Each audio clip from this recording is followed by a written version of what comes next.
Yan, magandang gabi po sa bawat sa atin. Good evening po sa bawat kapamilya namin, kapamilya ko na ngayon po nandito sa ating pong family altar.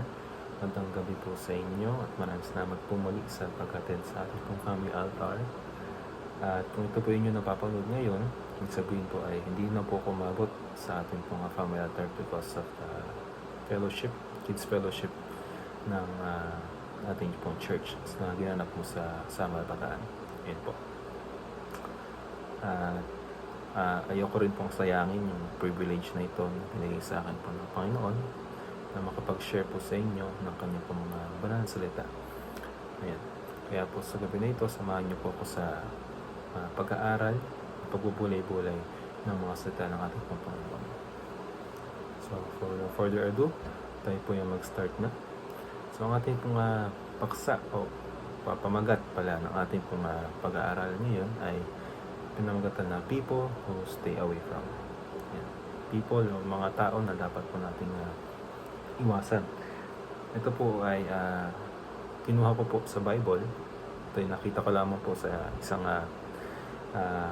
social media. Ganyan, nabasa ko po, napakinggan ko po siya at I just wanna share it with you guys, sa aking mga kapamilya ngayon na nandito sa ating mga family altar.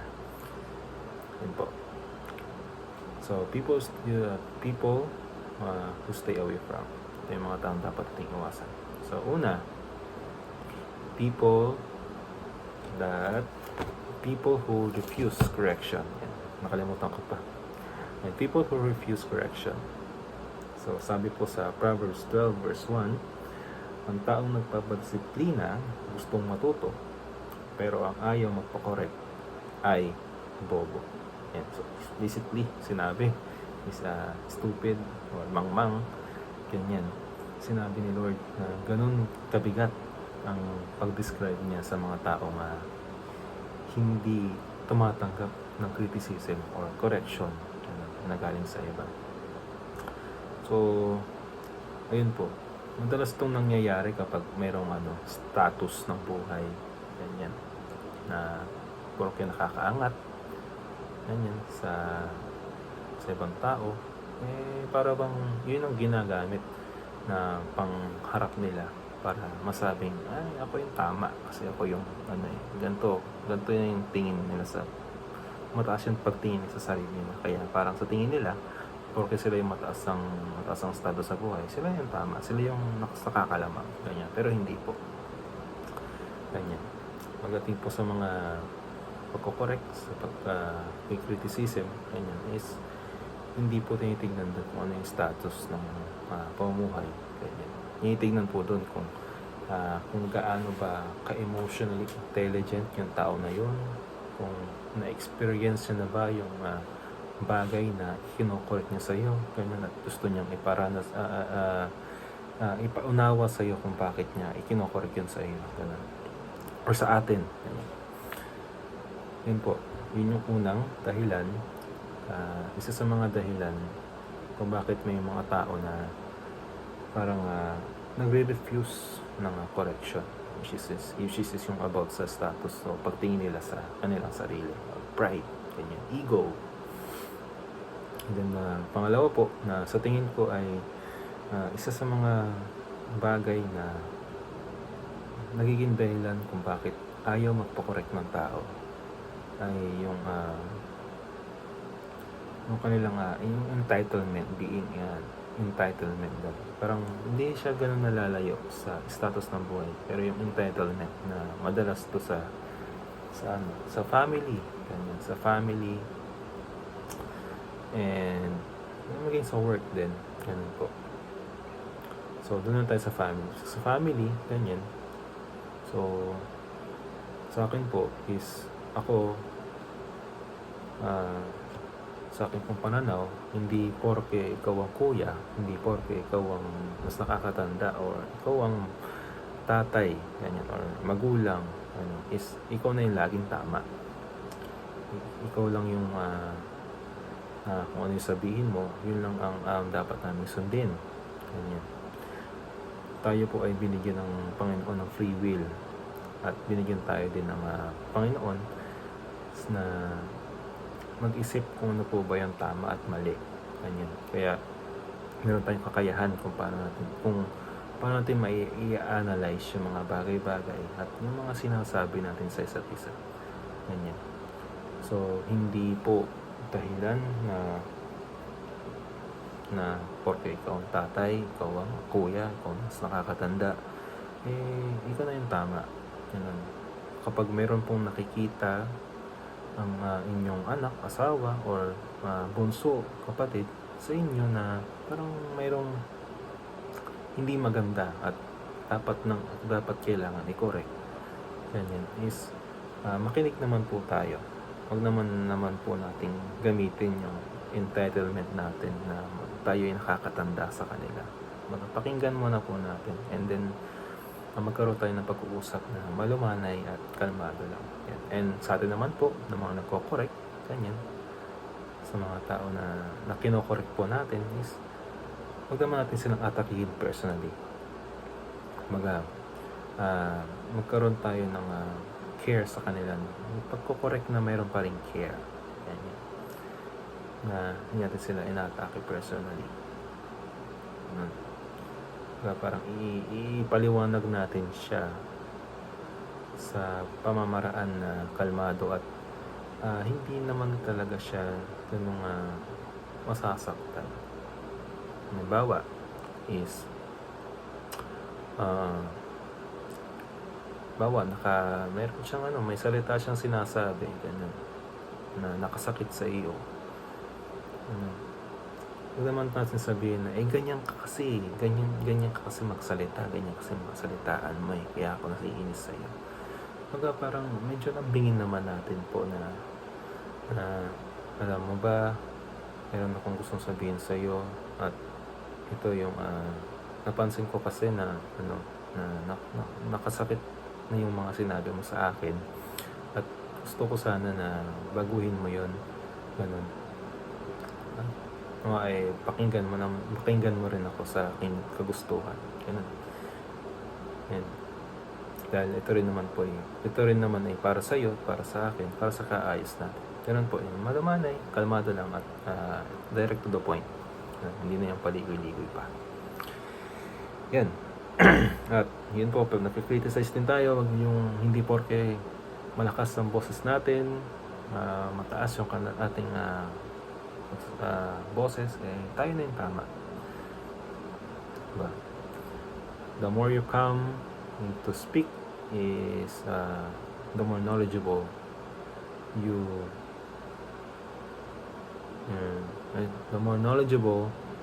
become. Yan. The calmer you speak, the more knowledgeable you become. Yan po.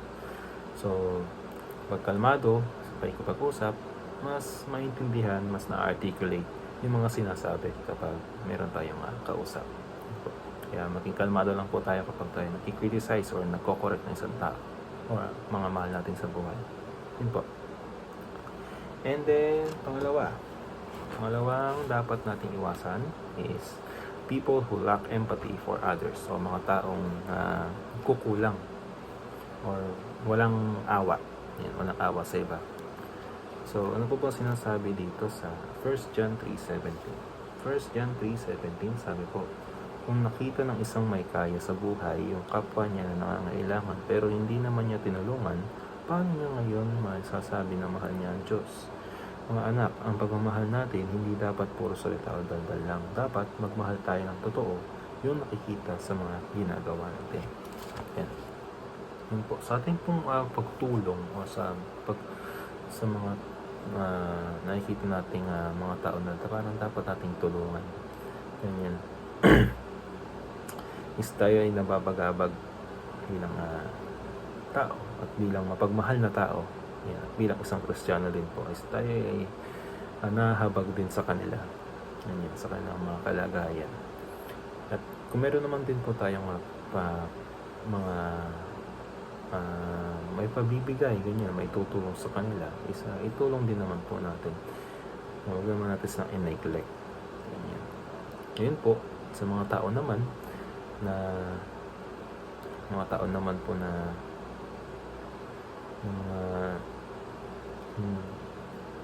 dito mata pobre, ganyan, sa mga mata pobre na parang gahaman sa kung mga ari-arian nila or sa mga kagustuhan nila, ganyan, parang ayaw na lang magbigay, ganyan, ayaw lang tumulong.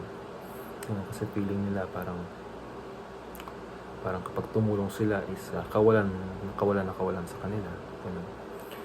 Is iwasan natin po yung mga ganong tao, o di kaya ay kung kaya natin silang pagsabihan or i-correct yung kanilang ganong ugali o pag-uugali is try natin po, at kung ito'y tatanggapin nila, maganda. Kung hindi man po ay nasa kanila po yun. Si Lord na po ang bahala sa kanila. At makikita rin naman po nila yun, yung bunga nun, ganyan, na bunga ng kanilang pagiging mata pobre. Ganun po. So ayun po, iwasan natin yung mga ganong tao na kulang sa pagkaawa sa ibang tao, kasi po ito rin ay magaya rin natin, ganun. At itong mga tao na to, sa tingin ko po ay ito yung mga greedy na mga tao, greedy or gahaman nga po sa mga kagustuhan nila sa buhay, ganyan. At sila yung mga matataas ang pride, matataas ang ego, ganyan, na hindi mo mapagsabihan at hindi mo man lang wala silang social cues or people skills, ganyan. Kaya sa ating po nawa ay sa ating pong family or sa ating pong mga nakakasalamuhan natin, nawa po ay walang ganto, yung wala silang gantong pag-uugali, yung hindi sila naaawa sa iba, ganyan. At nawa kapag tayo naaawa is gawin naman natin ng merong action, hindi lang po yung naaawa tayo, ganun. Ayan. Siyempre, depende pa rin yan kung kakayanin mo or hindi. Kumbaga magbigay tayo, gumawa tayo ng bukal sa loob at hindi napipilitan. Diba? Sabi nga ni Lord, magbigay ka ng pusang loob, hindi napipilitan lamang, sapagkat ang pusang loob na nagbibigay ay pinalulog doon ng ating pong Panginoon. Ayan. Yan po. So, yan. Pangatlo po ay na dapat nating iwasan, sabi sa ating pong Panginoon sa kanyang pong salita, ay people who are quick to anger, slow to forgive. Yan. So, sabi po sa Proverbs 22 verse 24, 25. Sabi po ay, huwag kang makipagkaibigan sa taong magalitin, huwag kang sasama sa mainitin ng ulo, baka magaya mo yung ugali niya at maging ganun ka na habang buhay. Yun. So, literally, sinabi po ng ating Panginoon na huwag natin silang samahan. Ganyan. At huwag nating at huwag nating i-tolerate, kumbaga, yung ganung mga ugali ng ating mga kasamahan o ating mga kapamilya, yung magagalitin, sobrang magagalitin at madaling magalit. At mabaga sila patawad din, sapagkat ito po ay hindi rin maganda sa personalidad ng isang tao, kasi po kung tayo ay magagalitin at hindi rin tayo gano'n nakakapagpatawad kaagad, lalayuan po tayo ng maraming tao. Lalayuan tayo ng tao kasi hindi tayo mapagkakatiwalaan.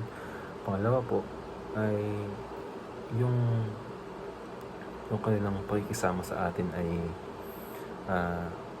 malamlam ba.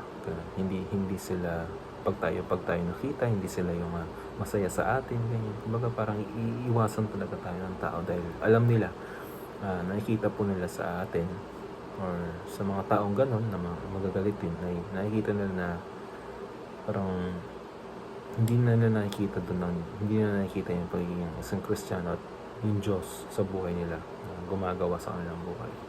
Kaya sa atin is be slow to anger and easy to forgive. Kaya po, kung meron tayo na mga kapamilya or mga mahal sa buhay o mga kaibigan, mga katrabaho na may ganitong pag-uugali, ay try natin na sila baguhin or i-share or pansinin yung ganung ugali. At kung sila man po ay kung kayo man po ay papakinggan nila, ay maganda. At kung hindi naman po nila pakinggan yung kanilang kung inyong advice sa kanila na maging slow to anger and easy to forgive, nasa sa kanila po. Sila rin naman po ang mag-aani ng ganong pag-uugali, fruit ng kanilang pag-uugali, ganun. Yun po. So, ayun, maging mapagpasensya po tayo. Dagdagan pa natin ang pasensya natin sa araw-araw dahil araw-araw talaga ay sinusubok tayo ng ating pong ng kaaway. Ganyan. At nawa naman po ay yung ating pong pasensya sa araw-araw is habaan pa po natin. Ganyan. Yun po. So, ito yung ating pong pagbubuli-buli sa gabi na ito. Na pinamagatan nga po people to stay away from. So, una, mga people who are refuse correction. Ito po yung sabi sa Proverbs 12 verse 1. Number 2 is people who lack empathy for others. Sa ayan po, it's the 1 John 3:17. At people who are quick to anger, slow to forgive. So, Proverbs 22 verse 24 to 25. So, ayun po, iwasan po natin yung mga ganitong tao. At nawa ay huwag tayong tumulad sa ganitong mga ugali ng pangataon. Mga ugaling mga ganito po. Huwag natin po tutularan. Ganyan. Ayun po, at nawa po sa gabi na ito ay napagpala po ang bawat sa atin. At kung meron po kayong mga gustong i-share, yan, open po yan. Pag-usapan po natin sa ating family altar. Yun lamang po at maraming salamat po sa pakikinig at God bless po sa bawat sa atin. Have a great day po everyone.